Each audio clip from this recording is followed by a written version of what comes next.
Gorontalo, Garut, Padang Siantar, Banjarnegara, Madura, Jawa Tengah, Lombok, Cirebon, Brebes, Pangandaran, Semarang, Belitung, Medan, dan semua rebahaners yang ada di seluruh dunia. Sebuah film berjudul Panangan tahun 2025 akan menceritakan tentang seorang pria penyandang disabilitas yang berani memberantas kejahatan dan menegakkan keadilan. Seperti apa keseruannya? Langsung saja kita masuk ke alur ceritanya.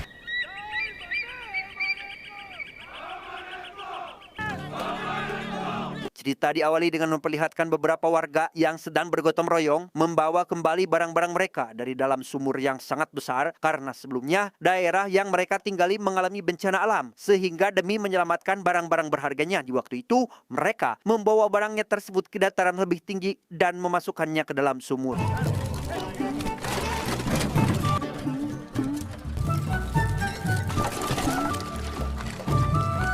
Hei, tunggulah. Dia bernama Koti, seorang pria yang mohon maaf, seorang penyandang disabilitas. Ia juga tak bisa mendengar maupun berbicara, yang meskipun dirinya memiliki kekurangan, tak membuatnya kehilangan semangat dalam menjalani kehidupannya. Di balik kekurangan yang Koti miliki, sungguh anugerah yang besar karena dirinya mempunyai harta berharga yang lebih dari sekedar emas, permata, intan, bahkan berlian, yaitu adik perempuan kesayangannya yang bernama Depi, yang diketahui sangat menyayangi kata laki-lakinya tersebut. சொல்லு செல்லம், சொல்லு. பாரு.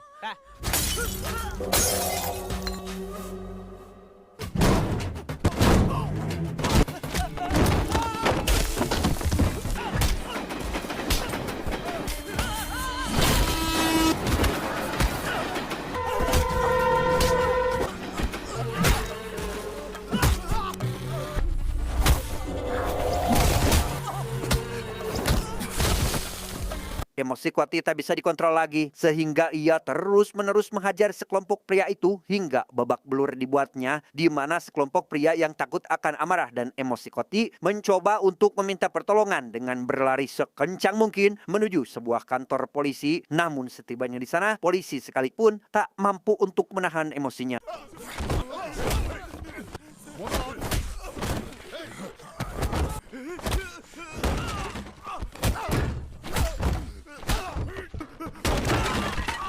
Setidaknya membutuhkan 4-5 orang polisi untuk memasukkan Koti ke dalam sel. Hingga tak lama setelah itu, seorang pastor bernama Pak Gani yang sepertinya sangat kenal dengan Koti datang ke kantor polisi berniat untuk memberikan penjelasan. Namun si polisi itu mengacuhkan Pak Gani dan malah sibuk berbicara dengan anaknya lewat panggilan telepon. உங்க படியே தெரியல வந்தாலும் ஒண்ணும் பண்ண முடியாது. Sir, please, அந்த sir. balloon Sir, சொல்லா, please, இங்க sir. வரேன்டா. Karena ingin mendapatkan keadilan, Pak Gani bersama pengacara yang disewa datang pada malam hari ke rumah kepala polisi untuk menceritakan semua yang terjadi. Pengacara itu juga menyebutkan jika sebenarnya Koti adalah seorang penyandang disabilitas, sehingga pada saat Koti diminta untuk tenang, ia tak dapat memahaminya apabila tidak menggunakan bahasa isyarat. Mendapati beberapa bukti bahwa Koti tidak bersalah, akhirnya ia resmi dibebaskan malam itu juga. யாரையும் அடிக்காதன்னு சொன்னா கேக்குறியா? இனிமேல் ஒடிப்பியோ. Dia bernama Tina, seorang wanita cantik yang berprofesi sebagai pemandu wisata bagi para turis yang berkunjung ke kotanya. Dengan sifat yang penuh keceriaan, membuat para turis sangat dibuat nyaman ketika Tina menyampaikan sesuatu mengenai monumen penting di kota tersebut. Around the clock. Thank you.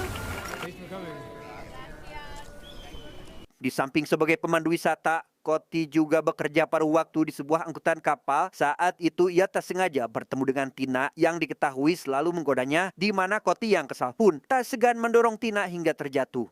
Hey, Emma. Are you okay?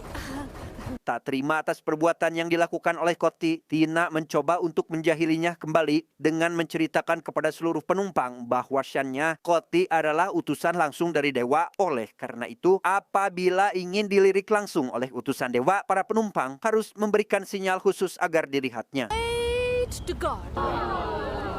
If he turns and looks at you, you're blessed.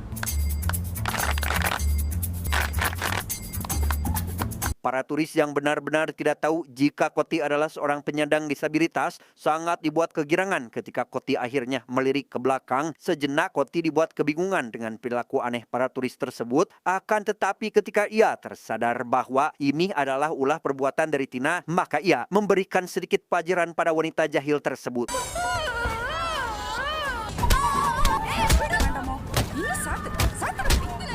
Perdebatan mereka tak kunjung selesai sampai tak terasa perahu yang dinaiki telah tiba di darat. Menyaksikan kejadian tersebut membuat Pagani kesal karena yang ia tahu dari sejak kecil sampai sekarang Tina dan Koti selalu bertengkar. Maka dari itu beliau menyuruh mereka memikirkan cara agar masing-masing mampu untuk menahan emosi.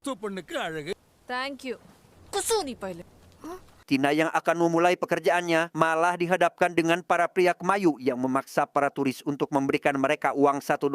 Semua turis yang merasa bahwa tindakan para pria kemayu adalah sebuah pemerasan mencoba untuk mengadukan keluh kesahnya, di mana Tina yang tentunya tak ingin membuat pengunjung merasa risih, ia menyuruh para pengganggu itu untuk menjahili Koti dengan imbalan sebesar $1. அவன் டவுசரை கடத்தி கொண்டு வாங்க. உங்களுக்கு $100 தரேன். Mereka yang tentu sangat menginginkan uang $1 itu dengan cepat menghampiri Koti yang terlihat sedang merapihkan jaring ikan. Kemudian secara terang-terangan mereka jujur bahwa telah disuruh oleh Tina untuk menjahilinya. Mendengar hal tersebut, Koti yang sangat kesal pun langsung berlari menghampiri Tina sehingga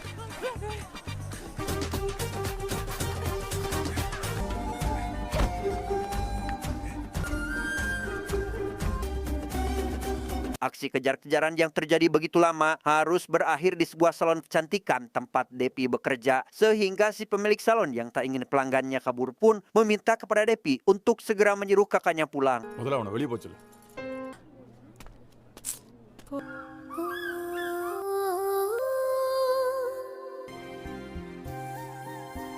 Tiba-tiba terdengar suara petasan dan musik yang begitu keras dari luar, membuat Pagani yang penasaran langsung datang ke sumber suara. Beliau yang baru mengetahui bahwa di dekat gereja terdapat sebuah bar, kemudian meminta kepada tersebut untuk mengecilkan volume musiknya. Akan tetapi pemilik bar itu sama sekali tak mendengarkan atau mengiyakan perintah Pagani.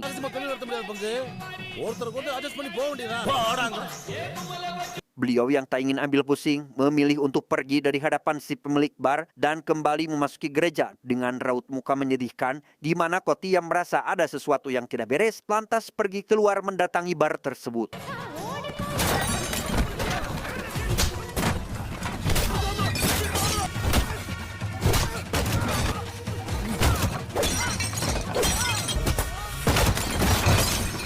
Akibat dari perbuatan yang Koti lakukan, membuat Pagani dan muridnya memutar otak untuk bagaimana agar Koti tidak mudah terpancing emosi. Namun yang lebih penting saat ini adalah bagaimana cara menutup bar tersebut, karena apabila dibiarkan akan mengganggu proses peribadatan. Kemudian Tina langsung turun tangan dengan mendatangi pejabat pemerintah setempat untuk mengajukan protes supaya bar yang berada di depan gereja segera ditutup, hingga akhirnya permintaan Tina pun disetujui. फिक्र मत करिए, tomorrow I will definitely do it. Jai Shri Ram.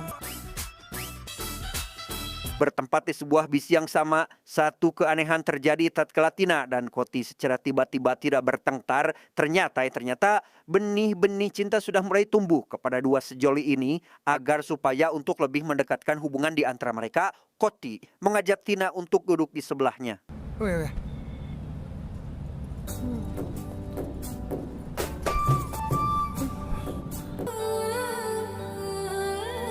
Hari-hari indah yang Koti lalui bersama anak-anak panti membuat ia paham akan kekurangan mereka masing-masing, di mana Koti yang memiliki hati tulus pun senantiasa mencoba untuk menjadi pelengkap di kehidupan mereka, yang tentunya hal itu membuat anak-anak panti merasakan kebahagiaan yang tiada tara.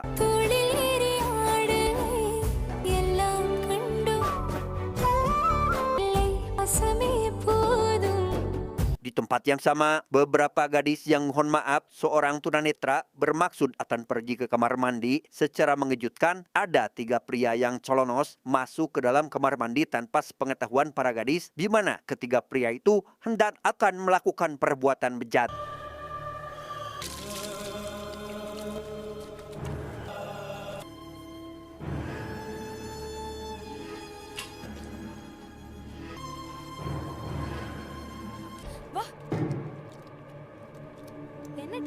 Di tengah ketakutannya, para gadis langsung melaporkan kejadian tadi kepada Koti bahwa mereka telah diperkaos oleh 3 orang pria tadi kenal. Mendapat informasi itu, Koti segera pergi ke kamar mandi yang ternyata memang benar. Ada 2 pria yang sedang berada di kamar mandi wanita. 1 orang berhasil kabur dan untuk 2 orang ini beginilah nasib selanjutnya.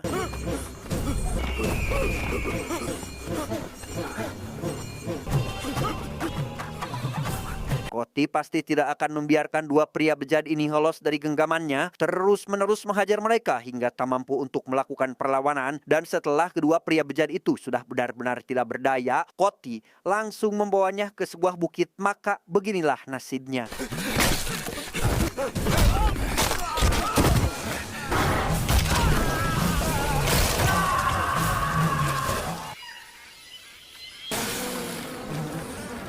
Dua jam kemudian setelah kejadian itu, tim kepolisian serta para awak media mulai berdatangan untuk meliput beberapa korban yang sudah tidak bernyawa dengan keadaan yang sangat tragis. Namun karena para polisi belum menemukan petunjuk atas kejadian ini, mereka memilih untuk tidak memberikan informasi apapun kepada para awak media.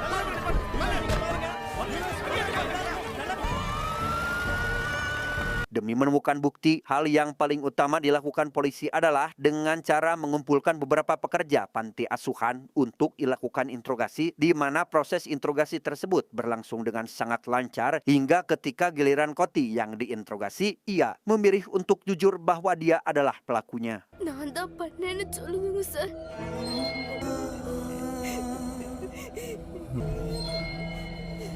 Meski niat awal Koti sangatlah mulia, tapi karena ia tak mengatakan alasan kenapa dirinya melakukan pembunuhan, pada akhirnya dia dibawa ke sebuah persidangan dengan hakim yang terus mendesaknya untuk berkata jujur. Namun karena Koti sama sekali tidak berbicara apapun, membuat hakim marah dan langsung menunda persidangan. ஐயா காரணம் எல்லாம் சொல்ல முடியாதுன்னு சொல்ல.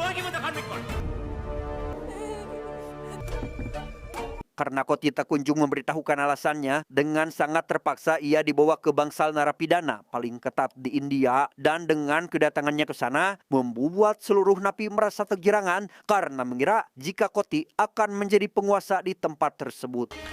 Excuse me. We are proud of you.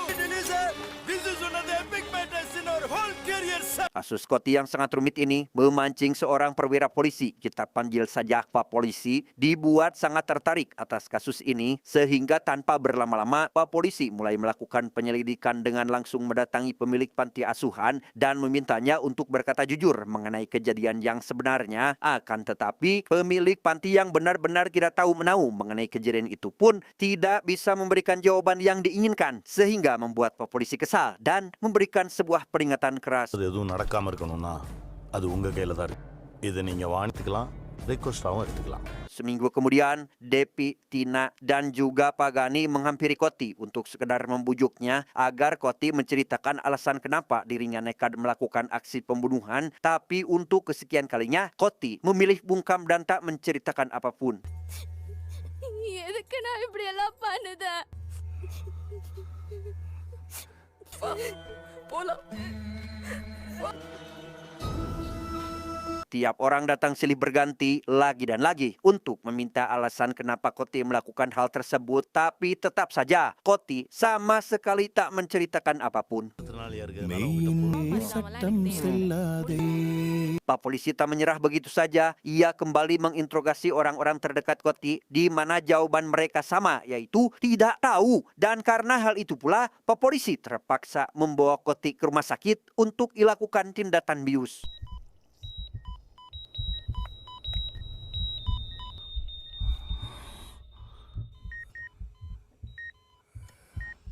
Bius tersebut semata-mata bukanlah sebuah penyiksaan, melainkan ingin Koti berkata jujur, di mana saat Koti yang dalam keadaan setengah tersadar mulai diberikan beberapa pertanyaan oleh Pak Polisi. Akan tetapi kesekian kalinya Koti tetap saja tak memberikan jawaban apapun, yang kali ini membuat Pak Polisi benar-benar marah dibuatnya. Sekembalinya Koti ke dalam sel, Pak Polisi yang sangat marah terhadap dia malah melampiaskan amarahnya dengan terus-menerus menghajar Koti hingga babak belur, yang meskipun Koti mampu untuk melawan balik, dia memilih untuk diam dan tak memberikan perlawanan sedikit pun.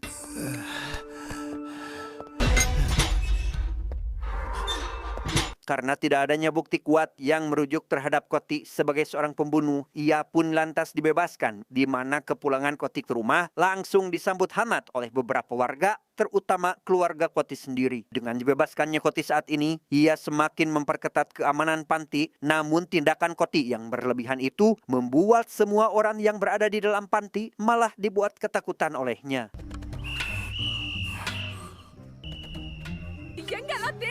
அண்ணா வா Esok harinya, Koti yang terus dibayangi oleh satu sosok pria bejat yang belum ia habisi, lantas mencoba untuk mencari keberadaan pria tersebut yang ketika Koti duduk sebentar untuk beristirahat, ia tak sengaja melihat pria incarannya sedang kembali berbuat ulah di toilet perempuan sehingga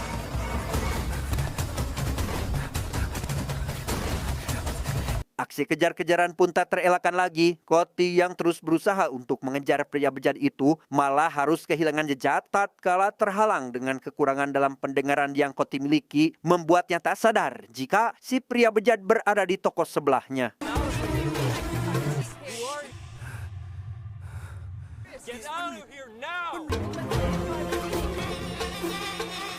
Sementara di sisi lain, Pak Polisi yang sudah kehabisan akal malah memilih jalan yang salah, yaitu dengan sangat berani memberitahu Depi tentang sebuah kebenaran bahwasannya Koti bukanlah kakak kandung dari Depi, di mana maksud dan tujuan Pak Polisi melakukan hal itu adalah bukan ingin menghancurkan hubungan antara adik kakak, tapi agar Depi bisa mendesak Koti untuk berkata jujur dan mengatakan hal yang sebenarnya. நீ அண்ணன் நினச்சிக்கிட்டு இருக்கிய கோட்டி அவன் உன் அண்ணனே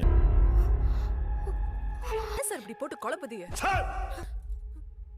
Tak berselang lama, sampailah Koti di rumah dan langsung dihampiri oleh kekasihnya, yakni Tina. Sambil menangis, Tina mengungkapkan kekecewaannya karena Koti telah tega membohongi adiknya sendiri. நீ உன்னை பத்தி மட்டும் தான் யோசிப்பியா எனக்கும் அவளுக்கும் தெரியாம இன்னும்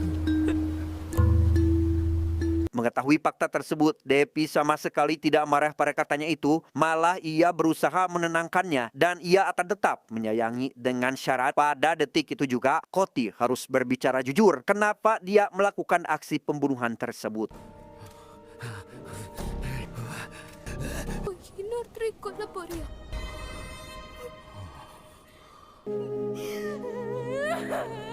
Pagi harinya, Koti yang baru bangun tidur malah dibuat panik ketika Depi tidak berada di dalam rumah. Usut punya usut, Depi meninggalkan rumah karena kecewa atas ketidakterbukaan sang kakak terhadapnya.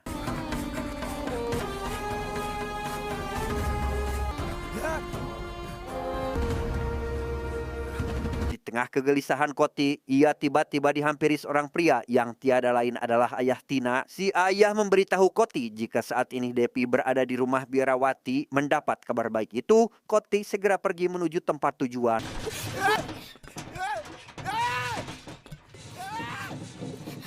Sesampainya di sana, Koti langsung menggedor-gedor rumah biarawati itu hingga akhirnya bertemu dengan Depi dan memintanya untuk segera pulang ke rumah. Tapi Depi yang saat ini masih marah pun tidak menuruti keinginan kakaknya tersebut dan malah mengeluarkan kata-kata yang membuat Koti bersedih. இதே நான் உன் கூட பிறந்த தங்கச்சியா இருந்தா இப்படி நடந்துக்க மாட்டேன் Sementara di sisi lain, Pak Polisi berhasil menemukan fakta dari bukti video yang kembali ia lihat secara mendetail yang ternyata motif pembunuhan yang Koti lakukan terdapat suatu unsur balas dendam karena para korban telah melakukan hal tak senonoh terhadap penghuni panti yang ia tinggali. Setelah mengetahui fakta tersebut, tanpa pikir panjang, Pak Polisi langsung datang ke panti asuhan dan mengumpulkan beberapa gadis yang dimaksud oleh Koti. Para gadis itu memberikan sebuah pengakuan bahwa mereka mendapatkan perlakuan yang tak pantas dari 3 orang pria, diantaranya adalah 2 korban yang telah Koti habisi. உங்கள மாதிரி எந்த குறையும் இல்லாம பிறந்தவங்களால Di hari yang berbeda, saat si pria bejat, yakni salah satu pelaku yang masih hidup setelah 2 rekannya tewas di tangan Koti, terlihat sedang berpergian menggunakan sepeda motor. Namun di tengah jalan, Koti tiba-tiba datang dan melakukan hal ini.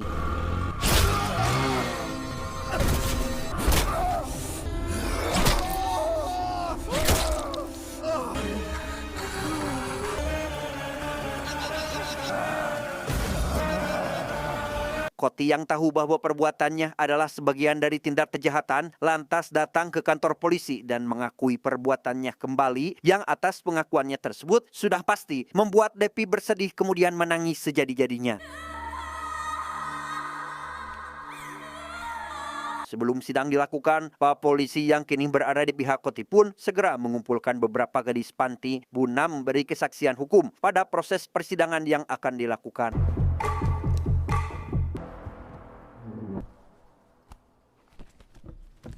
Tak lama setelah itu, sidang pun akhirnya dimulai. Pak Hakim yang sangat berbaik hati dan sangat memanusiakan manusia memutuskan untuk tidak menghukum Koti setelah bukti dan kesaksian nyata bahwa Koti melakukan tindak kejahatan hanyalah demi sebuah keadilan. Oleh karena itu, Koti bisa hidup bebas tanpa harus diawasi oleh kepolisian. இந்த வழக்கை நான் தள்ளுபடி செய்கிறேன்.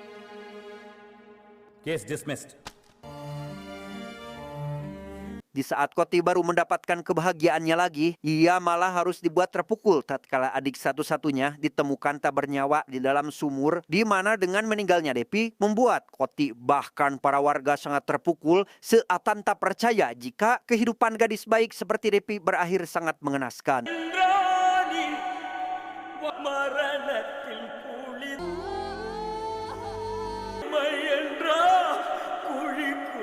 Tidak kamat, ending yang sangat mengkotikan.